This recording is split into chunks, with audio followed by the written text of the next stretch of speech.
Today we're talking about how to teach your dog a cue that means they should come when they are called. That is called a recall. I have a couple of rules for teaching my dog recall and then reinforcing recall.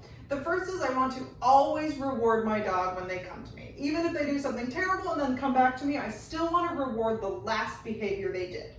I want to reward with something high value. That usually means something like meat or cheese, depending on the dog. I also want to reward with a high quantity of food, especially while I'm teaching this. You'll see that shortly. I never want to punish my dog for returning to me, again, even if they did something horrible and then ran back to me. That's the behavior that I am rewarding or punishing, so I do want to reward it.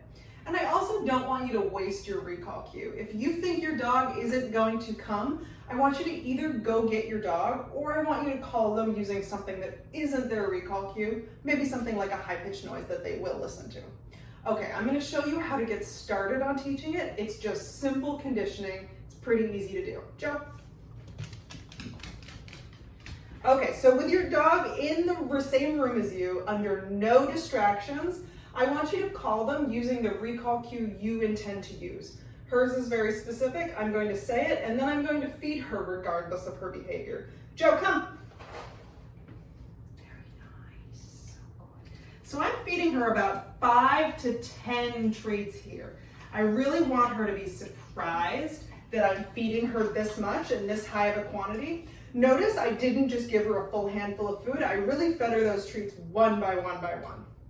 Then I want you to take a break. So your dog just had a really great moment where they heard the recall cue, got a lot of food out of nowhere, and that's pretty exciting. You can repeat it again. However, your dog already knows you have treats, so it becomes a little less surprising. How I keep it a surprise is I take the food out beforehand, maybe leave it sitting somewhere, and then call your dog out of the blue so they're not already thinking about the food. You can also play this exact same game while on leash. So I do this when there's very low distractions outside, or I just play it in my backyard on leash so my dog isn't very distracted. I want to call them when they're only about 5 to 6 feet away from me and not distracted. Same way. Joe, come. Then I'm going to feed her 5 to 10 treats in a row, how I did before.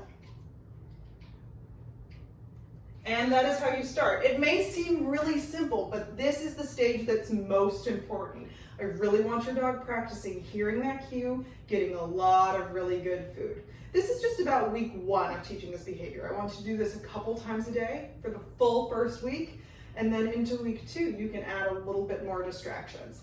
Decide what your dog's hardest distractions are, and then you're going to work through those even later in the program.